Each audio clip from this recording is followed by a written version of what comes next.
안녕하세요. 과학 분야 인싸와 함께하는 인싸랑입니다. 지금 이곳은 서울대 법학도서관이지만 과학 분야 인싸를 만나러 온 것 맞습니다. 여러분은 이 영상을 어떻게 보시게 되셨나요? 검색 또는 유튜브 추천? 후자라면 오늘의 주제에 대해서 이미 경험하신 겁니다. 우리의 일상 속 깊숙이 들어와 있는 인공지능, 그 인공지능과의 공존에 대해서 법학자이신 고학수 교수님과 함께 이야기 나눠보겠습니다. 서울대 법학전문대학원에서 인공지능 AI를 연구하고 계신 고학수 교수님 모셨습니다. 안녕하세요, 교수님. 네, 안녕하세요. 네, 간단하게 자기소개 부탁드립니다. 네, 저는 서울대학교 법학전문대학원에서 강의하고 있고요. 본래 전공 분야는 법경제학이라고 하는 분야입니다. 근래에는 데이터 관련된 법제도 그리고 인공지능 관련된 법제도 이런 영역을 이제 연구하고 있습니다. 그러면 저희가 과학 질문을 해도 되고 경제학 질문을 해도 되고 법 질문을 해도 되는 건가요? 뭐 그렇게 생각을 하셔도 되고요. 뭐 제가 공부한 이력 또 연구한 이력으로 보면 경제학에서부터 출발을 했고요. 그 다음에 법 공부를 했고 그리고 그 공부한 것에 기반을 해서 과학기술 영역을 계속 들여다보고 있어서 뭐 그런 점에서는 경제학, 법학, 기술이 만나는 그런 지점과 관련된 여러 이슈들 쳐다보고 있는 중입니다. 저는 어렸을 때 사실은 과학자가 꿈이었어요. 그래서 초등학교 때는 공상과학 소설을 읽으면서 꿈을 키웠고 중학생이 된 다음에는 원대한 꿈을 가지고 우주공학을 하고 싶은 이제 이런 생각을 했었습니다. 그러다가 공학보다는 조금 더 사회에 관한 관심 이런 것들이 생기면서 뭐랄까 인문사회 이런 쪽에 관심을 가지게 되었고요. 나는 사회과학을 공부하겠다라는 쪽으로 방향을 좀 바꿨고 근데 저는 사회 현실, 사회 현장 이런 것들에 조금 더 관심이 있는 편이라서 실제 사회적인 이슈가 구체적으로 나타나는 접점은 법 현상을 통해서 나타나는 것이 워낙 일상적이어서 뭐 경제학이건 법이건 대상이 되는 영역이 굉장히 다양할 수 있는데 저 개인적으로는 과학기술과 관련된 영역에 지속적인 관심이 생겼고 제가 대학원 공부하던 시절에 딱 그 인터넷이라고 하는 게 일상화되고 사회에 들어오는 이제 그런 시기였고요. 그래서 인터넷을 통해서 대표되는 어떤 새로운 세상의 변화, 디지털적인 변화, 그리고 근래에 와서는 빅데이터, 인공지능. 제가 보기엔 그게 다 커다란 어떤 흐름의 연속선 상에 있는 것 같고요. 뭐 그런 변화를 이제 뭐랄까 그 정면으로 쳐다보면서 이제 뭐랄까 연구 화두를 얻는 뭐 그런 작업을 하고 있습니다. 그러면 일단 법경제학은 저희가 좀 낯설어서 그 법경제학이 뭔가요? 경제학의 방법론을 가지고 법을 한번 들여다보는 뭐 이런 거고요. 한 가지 사례를 말씀을 드리면 사형제도를 우리가 계속 유지할 것인지 또는 사형제도를 없앨 것인지 법경제학은 사형제도가 있으면 흉악범이 줄어들지 또 반대로 사형제도가 있다라고 해서 흉악범이 줄어드는 그런 효과는 사실은 없는 것인지 뭐 이런 걸 따져보는 뭐 그런 게 한 가지 예가 되겠습니다. 그러면 과학 질문을 드리면 인공지능 AI는 뭔가요? AI는 사실은 간단치는 않습니다. 간단치 않다는 얘기는 굉장히 다양한 것들을 우리가 뭉뚱그려서 AI라고 이제 부르고 있는 것이고요. 근데 AI의 가장 뭐 일반적인 특징 중에 하나는 데이터에서 출발을 한다라고 하는 것이고요. 우리가 여러 가지 종류의 데이터가 있을 때 그 데이터를 분류를 해내는 기능, 예측을 해내는 것, 뭐 이런 건데요. 뭐 그로부터 다양한 응용 영역을 생각을 해볼 수 있겠습니다. 그러면 저희가 좀 많이 들어봤던 사례를 설명을 해주신다면 어떤 게 있을까요? 뭐 우리나라 사회에서는 인공지능 기술이 이런 게 가능하구나라는 걸 알게 해준 제일 큰 직접적인 계기는 이제 알파고 바둑이 되겠고요. 그 다음에 인공지능 기술이 사회에 들어오면서 문제가 생길 수도 있겠고 사회적인 관점에서 다시 한번 돌아볼 필요가 있겠다라는 걸 알게 해준 게 챗봇 이루다가 있겠고요. 그 이외에 사실은 우리 일상생활에 인공지능 기술이 굉장히 다양한 곳에 있습니다. 그러니까 가장 일상적으로는 우리가 문자를 보낼 때, 뭐 채팅을 할 때 타이핑을 이제 하기 시작을 하면 알아서 고쳐주기도 하고 틀린 철자가 있으면 또는 그 다음 단어를 제시해주기도 하고 이런 것들이 다 인공지능이 되고요. 알파고는 되게 긍정적으로 기억하고 있고 자동 완성 기능도 너무 편리한데 이루다 챗봇 같은 경우는 끝이 좀 좋지 않았잖아요. 예, 이루다의 경우는 출시되자마자 굉장히 이제 인기가 좋았죠. 이제 그리고 나서 곧바로 또 사회적인 논란이 제기가 됐었고 한 3주 정도 만에 서비스를 접었는데요. 다 많은 분들이 기억하실 건데 접게 된 계기 중에 하나가 이 챗봇 서비스 자체는 굉장히 자연스러웠는데 자연스럽다라고 하는 거는 개발자 입장에서는 되게 뿌듯한 거죠. 근데 다른 한편 그 과정에서 뭔가 혐오 발언, 차별 발언 이런 것들이 이제 부각이 돼서 그게 굉장히 중요한 교훈을 준 것은 기술 개발 자체도 중요하지만 동시에 일반인들이 쓰기 시작을 하면 사회에 본격적으로 들어오기 시작을 하면 사회적인 관점에서 이 기술을 어떻게 바라볼 것이냐라는 것을 회사에서 어느 정도는 신경을 썼지만 회사에서 신경 썼던 것보다 사실은 훨씬 더 많이 신경 써야 되는 이제 그런 문제가 나타나고 약간 차별과 혐오 표현이나 뭐 이런 것들을 AI가 학습했다는데 사람들이 진짜 많이 놀랐잖아요. 사실 이런 걸 AI 전문가 분들은 예측을 했었던 문제인가요?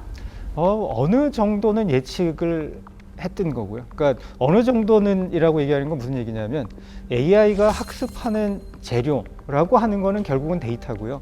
그 데이터라고 하는 게 예를 들면 인터넷 공간에 널려져 있는 여러 가지 그 데이터를 이용을 하고 하는데 이렇게 고운 말만 있진 않죠, 당연히. 거기에 욕설도 있고 듣기 불편한 얘기들이 다 섞여 있는 것이고요. 바람직하지 않은 표현들이 잔뜩 거기에 같이 녹아 들어갈 가능성이 있고 그러면 거기에 녹아 들어간 그런 좋지 않은 표현들을 어떻게 걸러낼 것이냐 이런 질문이 이제 그 다음 단계 질문이 되는데요. 우리가 예컨대 같은 한국말을 쓰더라도 어떤 그 부류의 사람들이냐에 따라서 얼마나 고운 표현을 쓰는지 좀 험한 표현을 쓰는지 하는 게 다르거든요. 그러니까 그 기준을 이제 국가적인 차원의 기준을 정한다라고 하는 건 거의 불가능에 가깝죠. 그래서 개발자가 그런 좋지 않은 표현을 걸러내고 실제로 필터한다라고 표현을 합니다. 그 걸러내는 과정을 이제 거치긴 하지만 이게 정답이야라고 딱 말할 수는 없는 이제 그런 어려운 점이 현실적인 어려운 점이 있고 그게 또 이 영역을 흥미롭게 만들기도 하고 또 어렵게 만들기도 하는 그런 점이기도 합니다. 얼마나 유용한 방향으로 만들어갈지 그런 부작용을 그냥 방치하다가 부작용이 더 커지도록 하게 할지 이런 거는 결국은 우리 사회가 만들어가야 되는 거라고 할 수가 있죠. 그러면은 인공지능 기술의 발전이 가져올 위험이나 혜택이나 이런 걸 다 고려해서 사회가 이 지점까지는 받아들일 수 있겠다. 이걸 고민하는 게 인공지능 윤리라고 볼 수 있는 건가요, 그러면?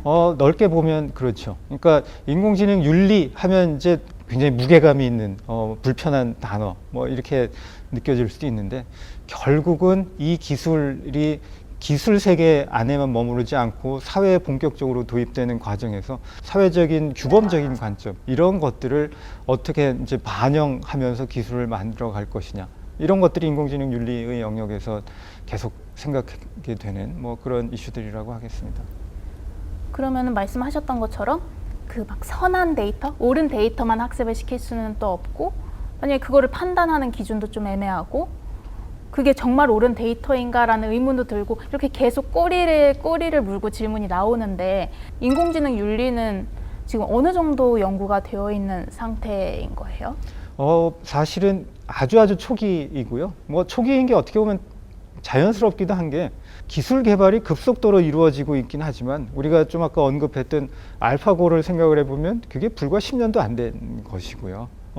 이루다 사건 같으면 이제 1년 좀 넘은 그렇게 썩 오래되지 않았어요. 그래서 그런 커다란 틀에서 보면 지금은 우리가 인공지능을 통해서 사회적인 관점에서 어떻게 바라볼지 또는 사회적인 부작용이 어떤 형태로 나타나고 있는지를 좀 갈래를 잡고 체계화하는 이런 작업을 하고 있는 이런 단계이고요.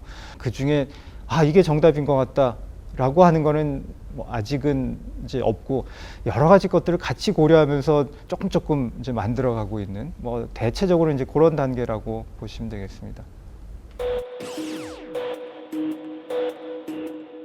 예를 들면 한 사람을 칠지 세 사람을 칠지 또는 운전자를 좀 더 보호할지 행인을 좀 더 보호할지 뭐 이렇게 여러 가지 형태로 변형된 딜레마 상황을 이제 뭉뚱그려서 트롤리 딜레마 이렇게 설명을 하는데 자동차가 자율주행 자동차가 이쪽 사람을 칠지 저쪽 사람을 칠지 누구를 덜 다치게 할지 이런 고민을 하면 안 되고요. 자율주행차가 그런 고민할 정도가 되면 그런 차는 출시되면 안 되는 거죠. 장애물이 있고 특히나 인명피해가 발생할 것 같은 상황이 되면 자율차는 멈춰야 되는 거죠. 그게 정답인 것이고요. 보통은 딜레마 상황에서 멈추지 못해서 문제가 생기는 게 아니라 사람이 지나가는데 행인을 못 알아본 이제 기술적으로는 센서가 작동을 제대로 못한 거죠. 딜레마 상황에서 이러나 저러나 인명피해가 생길 수밖에 없다. 이러면 아직은 기술의 완성도나 신뢰성이 충분하지 않은 거죠. 그래서 학교 강의실에서 이제 고민을 하도록 그러면서 논의를 하는 용도로는 되게 좋은 딜레마긴 한데 기술 현장 입장에서는 이제 별로 현실적이지 않은 그런 딜레마. 그러니까 학교에서 고민을 하고 토론을 하기 위한 그런 용도로는 아주 훌륭한 딜레마입니다. 예전에 교수님께서 또 프라이버시 이 분야도 굉장히 많이 연구를 하셨더라고요. 이 프라이버시 부분하고 인공지능 기술하고 좀 같이 접목될 수 있는 부분이라든지 같이 연관이 될 수 있는 지점은 없을까요? 그런 지점이 아주 많습니다. 특히나 지금 시대의 인공지능은 데이터가 그 모든 걸 좌지우지하는 것 이렇게 말할 수도 있어요. 또 일반적으로 개발 현장에 있는 분들은 데이터가 많으면 많을수록 좋다 이런 얘기들을 합니다. 근데 프라이버시라고 하는 거는 일반론적으로는 데이터가 적은 거를 전제를 하게 되고요. 실제로 우리나라 법에는 최소 수집의 원칙이라고 하는 게 있어요. 그러면 개발 현장에서는 좋은 성능의 인공지능 개발을 위해서는 데이터가 많아야 되는데 프라이버시를 고려하면 데이터가 적어야 돼? 그럼 뭔가 서로 앞뒤가 안 맞는 것 같죠. 이제 그런 과정에서 그러면 정말 필요한 게 무엇이고 아니면 데이터를 많이 쓰더라도 프라이버시를 고려해서 누군지 알아볼 수 없게 만든다라든가 이런 식의 이제 장치, 기법, 절차 여러 가지 것들이 이제 같이 개발이 되는 것이고요. 그런 제약 조건이 있는 것이 개발자들 입장에서는 불편하기도 하지만 동시에 그런 제약을 전제로 해서 또 새로운 기술이 계속 나오거든요. 그래서 우리나라 큰 기업들도 그렇고 세계적인 큰 IT 기업들을 보면 프라이버시가 어떤 면에서는 약간 번거롭기도 하지만 그 프라이버시를 전제로 기술 개발을 잘 해야 이용자들의 신뢰를 얻는다. 이런 식의 고민들을 이제 계속하고 있는 거죠. 그 인공지능 법학 회장님이시잖아요. 그래서 이 이름이 되게 좀 어색하게 느껴졌었거든요. 그런데 듣다 보니까 인공지능하고 법학은 함께 있는 게 맞는 것 같아요. 인공지능 윤리 중에 이제 굉장히 언급이 많이 되는 것 중에 하나는 인공지능은 공정해야 된다. 공정한 인공지능에 관한 이제 어떤 요구 이런 겁니다. 근데 인공지능을 거꾸로 불공정하게 만들겠다라고 생각하는 개발자는 세상 어디에도 없을 거거든요. 그러면 그냥 일반적인 관점 또는 윤리나 법의 관점에서 공정하다라고 하는 추상적인 표현을 쓰는 것은 어렵지 않은데 그 공정한 인공지능이라는 게 개발자 손에 가면 개발자는 결국은 코딩을 해야 되거든요. 코딩을 할 때 코딩에 공정 이렇게 쓸 수는 없는 거거든요. 그러면 공정한 결과가 나오기 위해서 아니면 공정한 인공지능이 되기 위해서 코딩에 어떤 식으로 반영을 할 것이냐 또는 실제 데이터를 통해서 어떤 식으로 측정할 것이냐 그러면 공정이라고 하는 좀 추상적인 개념을 개발자의 언어로 바꾸려면 어떤 고민을 해야 되냐 그런 고민이 제대로 이루어지려면 이제 법이나 규범을 주로 고민하는 분들과 실제 코딩하는 공학적인 입장에 있는 분들 같이 논의하고 같이 고민하는 게 매우 중요하다고 생각을 합니다. 그러면 혹시 앞으로 더 연구하고 싶으신 분야가 있으신가요? 저 개인적으로는 이제 평생의 일종의 화두라고 할 만한 것은 정보, 데이터 이런 것.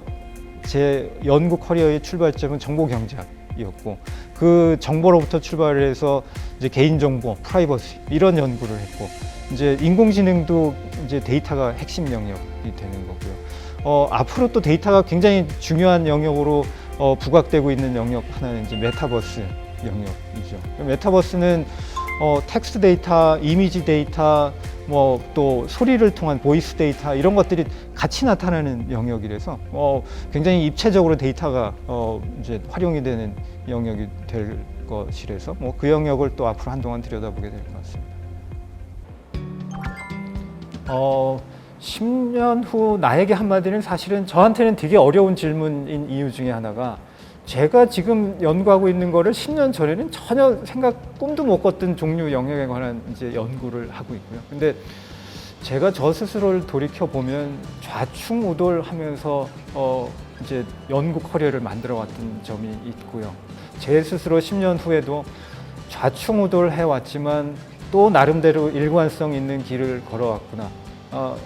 라는 얘기를 할 수 있으면 굉장히 뿌듯할 것 같아요. 어디 아프리카 이런 데 사막에 이제 비가 온 다음에, 그러니까 사람이 지나다닌 흔적이 싹 사라진 다음에 어떤 A 지점에서 B 지점까지 새롭게 걸어가서 새롭게 경로를 만들어낸다라고 하면 그게 직선 경로로 가면 좋지만 사람이 직선으로 안 가거든요. 뭐 제가 걸어온 경로도 그렇게 약간은 삐뚤삐뚤 보이긴 하지만 또 그걸 다 모아놓고 보면 뭐 직선에서 그렇게 많이 벗어나지는 않은 그런 경로를 간 것으로 제 스스로 이렇게 정당화할 수 있으면 굉장히 뿌듯할 것 같습니다.